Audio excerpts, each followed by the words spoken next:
Opera wine, opera wine, opera wine.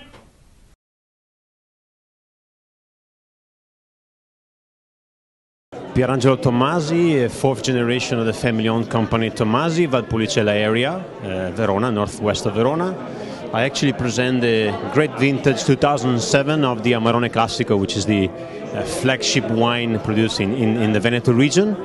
We're part of Verona, the city of Romeo and Juliet, so I mean whenever you talk about Amarone you can say Amarone d'Amore, so open the bottle, enjoy it, and you will fall in love with it. 3 words to describe your wine. Amarone Classico, great vintage 2007, the wine produced with dry grapes all the winter time long and then aged for 3 years in oak. A long-lasting, great red wine from Italy. How do you make people fall in love with your wine? Well, we're part of Verona, the city of Romeo and Juliet, so whenever you talk about Amarone, I would say Amarone d'Amore. Open the bottle, enjoy it, and you will fall in love with it.